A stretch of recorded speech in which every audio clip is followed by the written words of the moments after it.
বিশ্বযুদ্ধের বা দ্বিতীয় বিশ্বযুদ্ধের সময় একটা আইন হয়েছিল। সারা পৃথিবীতে যখন বন্দিং হয়েছে বিশ্বযুদ্ধের সময়, তখনও কিন্তু হসপিটালগুলোতে কোনো বোম পড়েনি। মানে হসপিটালে যে সমস্ত রোগীরা থাকে তাদের উপর কোনো রকম কোনোভাবেই নির্যাতন করা যাবে না। Justice for Arjikor! তীব্রকণ্ঠে উচ্ছ্বাসের Justice for Arjikor! তীব্রকণ্ঠে উচ্ছ্বাসের Justice for Arjikor! আপনারা জানেন যে আমরা একটা নাটকের দল, আপনারা জানেন, আপনারা দেখেন, বিশেষ করে আমার ছোট ভাইরা তো সবাই জানেই যে আমরা প্রত্যেকদিন রাত্রে যখন নাটক করেই এখানে ফিরে যে যার বাড়ি যাই। তো আজ আমরা আপনাদের সামনে একটি ছোট্ট নাটিকা প্রদর্শন করব। আমি আপনাদের একটু সার্কেলটা আমরা বড় করে নিই, একটু সরিয়ে নিই। আর যারা দূরে দূরে আছেন নাটকটা দেখার জন্য আমি অনুরোধ করবো যে আপনারা সবাই সামনে চলে আসুন। আপনারা এটাও জানেন যে এটা কোনো পলিটিক্যাল পার্টি কাজ করছে না। আমরা আমাদের নাটকের দল থেকে আজ এখানে জমায়েত হয়েছি, তার কারণ হচ্ছে যে গল্প আমার কোনো এক দাদু আমাকে শুনিয়েছিলেন। সে দাদুর অবস্থান কোথায় আমি জানি না, কোথায় থাকেন হয়তো ভারতের যে কোনো প্রান্তেই থাকেন, যে কোনো জায়গাতেই এই দাদুর বাস। কিন্তু তার আগে বলি, এই যে আজকে সকালবেলা বিভিন্ন জায়গায় খণ্ডযুদ্ধ বেড়ে গেল, বিভিন্ন টানাটানি হলো।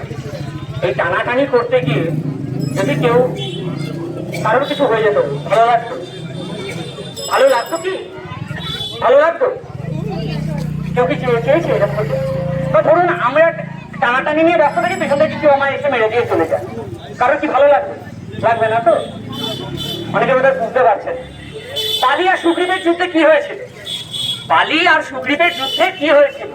ওরে ওঠ না বালি, তোর মুখে কালি, তুই বুঝিস না তোর বিপদ ভারী, খালি খাচ্ছ যাচ্ছ, কাল বাজাচ্ছ, সুখে নাচ্ছ হায়।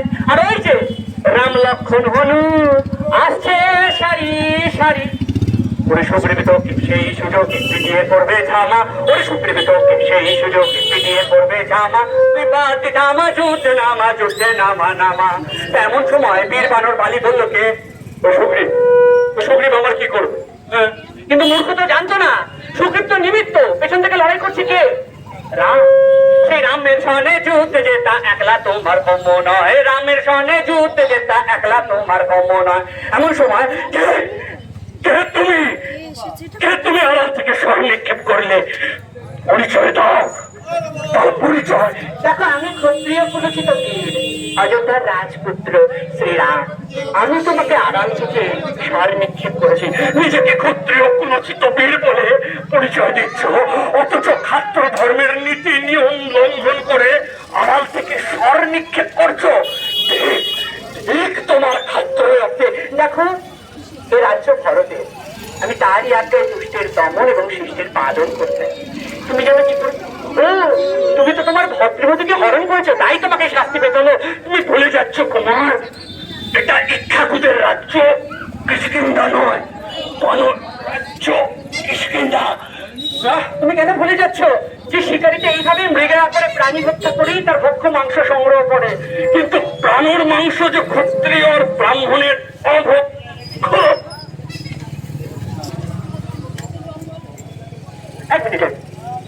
ব্যাপারটা কি কিরকম একটা গোলমেলে হয়ে গেল না? আচ্ছা, ইনি তো সেই রাম যিনি একা লক্ষ লক্ষ রাক্ষসকে হত্যা করেছিলেন, বলেছিলেন না? একা দশানন লঙ্কেশকে খেদিয়ে দিয়েছিলেন। তিনি একটা বানরকে মারলেন আড়াল থেকে। কেন? একটা বানর তো, তাকে আড়াল থেকে মারার কি দরকার ছিল? কিসের? আরে ইনি তো সেই রাম, ক্ষত্রিয় কুলচিত বীর শ্রীরাম, অযোধ্যার রাজপুত্র শ্রীরাম, দশরথের বন্ধন নাম। না, ওটা নয়। আপনাদেরও বলি গাড়ি, আপনারা যা পাচ্ছেন তাই করে যাচ্ছেন আমাকে দিয়ে মাঝ রাস্তায়। হ্যাঁ, এক্ষুনি ঘুরে দাঁড়াচ্ছি, এক্ষুনি ঘুরে যাকে খাবার কিনেছিস চাপাটি ছাড়া কিছু আনতে পারিস না কেন? মাকে বলতে পারিস একটু গরম গরম পুরি করে দিতে, কালকে জন্মাষ্টমী আছে। আসলে ঘটনাটা হচ্ছে এই যে রামচন্দ্র, এই রামচন্দ্রের সঙ্গে আমার দাদুর খুব ভালো একটা সম্পর্ক ছিল, কিন্তু এই রামলীলার যখন শেষ দিকে চলতো তখন রামচন্দ্রের বড় দুঃখে দিন কাটতো। না জুটতো তার খাওয়া দাওয়া, না জুটতো বাড়ি যাওয়ার ছুটি। আচ্ছা, বেলা 3টের সময় একখানা শুধু সিধে আসতো, তাতে কারো হয়? ওদিকে বলো তো, যে ছেলেটা মানে যে 13-14 বছরের ছেলেটার ভক্তিরসে বিভোর হয়ে 8 থেকে 80 তার পায়ে হাত দিয়ে প্রণাম করতে যায়, যে ছেলেটা লোকায়তকে বাঁচিয়ে রেখেছে, লোকশিল্পকে বাঁচিয়ে রেখেছে, লোকনাট্যের ধারাকে বজায় রেখেছে, তাকে বাঁচিয়ে রাখার দায় কাদের? কাদের? আমাদেরই তো, এই তথাকথিত সভ্য মানব সমাজেরই তো। আর তারা কোনো না, আমার দাদুর একটু বেশি ভালোবাসা ছিল। সে তার মা যা দিত না, সে লুকিয়ে রেখে দিত, তারপরে গিয়ে তাকে খাইয়ে আসতো। আর তাকে খাইয়ে যে আনন্দ পেত, নিজে খেয়েও পেত না। তো এইভাবেই একদিন লীলার শেষ দিন শুরু হলো। সেদিন রামচন্দ্র এসে দাঁড়ালেন সবার দ্বারে দ্বারে, লীলা শুরু হলো।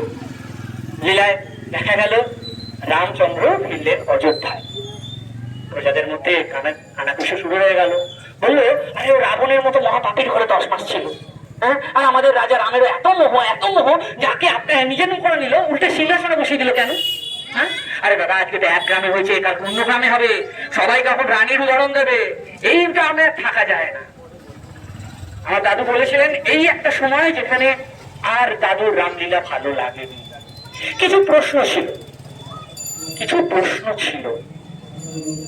আচ্ছা, রামের সঙ্গে দূরে ছিলেন বলে সীতা তাকে যেতে হয়েছিল বনবাসে, ঠিক? হ্যাঁ, মানে সীতা রামের থেকে 10 মাস দূরে ছিল বলে তাকে বনবাসে যেতে হয়েছে। রাম ছিলেন না, তাকে যেতে হবে না? আচ্ছা, যদি তর্কের ক্ষেত্রে এটা ধরে নিই যে রাবণের মতো মহাপাপীর ঘরে সীতা 10 মাস ছিল, ঠিক না? রাবণের মতো মহাপাপীর ঘরে 10 মাস ছিল সীতা, তাই সীতাকে দিতে হয়েছিল অগ্নি পরীক্ষা। হ্যাঁ, সীতা কি স্বেচ্ছায় গিয়েছিল? সীতাকে চলে গেছিলেন রাবণের হাত ধরে। এই যে আজকাল যা ঘটছে, সবকিছুর জন্য দায়ী কি তারা?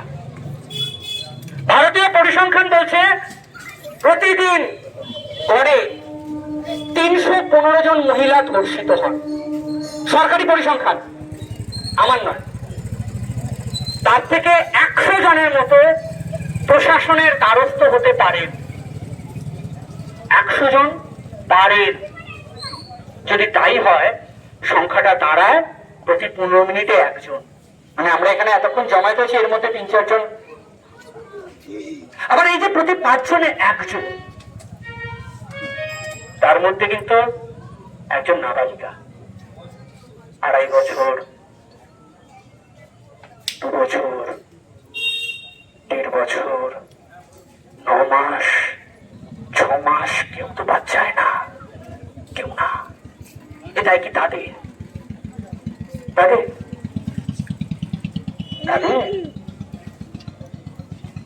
রামরাজ্যে বাল্মীকি ধর্ষিত হয় না? মনীষা বাল্মীকি, হাথরস, বা আজকের নাম তো নেওয়া যাবে না,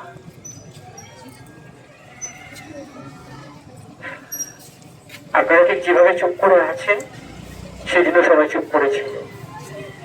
জানি না এই কাহিনীর শেষ কোথায়। কিস্সা আর কাহিনীর মধ্যে পার্থক্য আছে। এটা কি কিস্সা হবে না কাহিনী হবে, সেটা আপনারা ঠিক করুন। এর অধিকার আপনাদের আছে, কেউ দেয়নি। কারণ অধিকার কেড়ে নিতে হয়, রক্তে কিনে নিতে হয়। অধিকার কেড়ে নিতে হয়, রক্তে চিনে নিতে হয়। মুক্তির অধিকার, মানুষের মতো করে বাঁচবার অধিকার, শিক্ষার অধিকার, কথা সচ্চায় বলবার অধিকার, শান্তির অধিকার, শিশু কুড়িদের ফোটবার অধিকার, মুক্তির অধিকার, মানুষের মতো করে বাঁচবার অধিকার, শান্তির অধিকার, কথা সচ্চায় বলবার অধিকার, শিক্ষার অধিকার, শিশু কুড়িদের ফোটবার অধিকার। এসব তো আমাদের জন্মগত। তবে কেন এত হাহাকার? ঘরে বসে বসে ক্রন্দনে নয়, অধিকার কেড়ে নিতে হয়, রক্তে কিনে নিতে হয়। অধিকার কেড়ে নিতে হয়, রক্তে কিনে নিতে হয়, অধিকার কেড়ে নিতে হয়।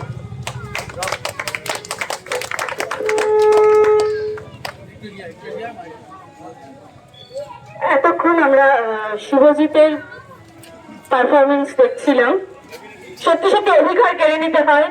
৭৬ বছর ধরে যে অধিকার আমরা মেয়েরা পাইনি, আর সেই অধিকারের জন্যই আমরা পথে নেমেছি। আমাদের অনেকগুলো প্রশ্ন বারবার মনে আসছে। আমি জানি শুধু আমার মাথায় যে প্রশ্ন আসছে তা নয়, সারা ভারতবর্ষ জুড়ে প্রত্যেকটি মানুষের মাথাতেই এই প্রশ্নগুলো আসছে। কেন না? বারবার এই ঘটনা আমাদের ইঙ্গিত করে দিচ্ছে আমাদের দেশের প্রশাসনিক ব্যর্থতা। আপনারা প্রত্যেকেই জানেন যে ওই ঘটনা ঘটাতেই শুধু ব্যাপারটা থেমে থাকেনি। 14 তারিখ রাত্রে যখন আমরা মেয়েরা সারা রাত ধরে পথে নেমেছিলাম, বিচার চাইছিলাম, ঠিক সেই সময় আরেকটা খেলা চলছিল আরজি করে। একদল হুলিগান এসে সেই ঘরে ঢুকে প্রমাণ লোপাটের চেষ্টা করে গেছে, যেটা এখনো চলছে। আজকেও টিভিতে দেখাচ্ছিল প্রায় 20-25 জন ওই সেমিনার রুমে ঢুকেছিল, তাদের মধ্যে 3 জন ডাক্তার। বাকি কারা? সিবিআই থেকে 2 জনকে দেখানো হচ্ছে, সিবিআই লোক 2 জন, বাকিরা কারা? তাহলে কি চলছে সেখানে? কি লুকানো হচ্ছে আমাদের সাধারণ মানুষদের ক্ষেত্রে? একটা বড় অংশ টিভিতে কিন্তু কন্টিনিউয়াস বলে যাচ্ছেন যে শুধু আরজি কর নয়, প্রত্যেকটা হাসপাতালে এইরকম ঘট আছে। আমরা তাহলে কোন রাজ্যে বাস করছি? কেন আমাদের সঙ্গে এই বিচারিতা হচ্ছে? আমাদের কি এতটুকু অধিকার নেই? আমরা কি পথে ঘাটে বাড়িতে বাইরে সর্বত্র পরিশ্রম করছি না? আমরা কি আমাদের সমাজের কোনো দায়িত্ব নিচ্ছি না? মেয়েরা, একটা মেয়ে সকাল থেকে উঠে রাত্রি পর্যন্ত তার ঘরের সমস্ত কাজ করে। শুধু তাই নয়, এখন বেশিরভাগ মেয়েকে তার পুরুষ সঙ্গীর সাথে সাথে আর্থিক দায়িত্ব নিতে হচ্ছে। তাহলে এই খেলা কেন? কেন হসপিটালের আবর্জনাগুলো শুদ্ধ পর্যন্ত বিক্রি করে দেওয়া হবে, আর যে বিক্রি করছে, যে চক্রান্ত করছে, তাকে সঙ্গে সঙ্গে আরো একটা হসপিটালের আরো উচ্চতর চাকরি দেওয়া হবে? কি কি কি লুকানো হচ্ছে? আমি জানি আপনাদের প্রত্যেকের মাথায় এই প্রশ্নগুলো হচ্ছে। প্রশ্নগুলো আছে তো নাকি? এই প্রশ্নগুলোর জন্যই আজ আমরা পথে নেমেছি। বারে বারে কি করা হচ্ছে? আজ 17 দিন 18 দিন হয়ে গেল। সিবিআই কি করছে? সিবিআই কি করছে? এখনো কিছু নতুন তথ্য সামনে আসছে না কেন? অথচ সাধারণ মানুষ যারা এতদিন ভয়ে লুকিয়েছিলেন, তারা একটার পর একটা তথ্য সামনে আনছেন। সেই 4 জন বন্ধু কোথায়? তাদের এখনো গ্রেপ্তার করা হলো না কেন? তাদের কোথায় লুকিয়ে রাখা হয়েছে? তারা কারা? যাদের সঙ্গে বৃহত্তম সেদিন রাত্রে ডিনার করেছিল সেই বন্ধুরা কারা? একজন মেন্টিকে খাড়া করে দিল আমরা সাধারণ মানুষেরা এতটাই নির্বোধ যে আমরা সেটা মেনে নেব? আমাদের আবেগের সাথে আমাদের বিচার বিশ্লেষণের সঙ্গে যে খেলা খেলছে, আমরা সেটা আর চলতে দেব না। আমি আমার সকল বন্ধুদের সাথীদের অনুরোধ করছি,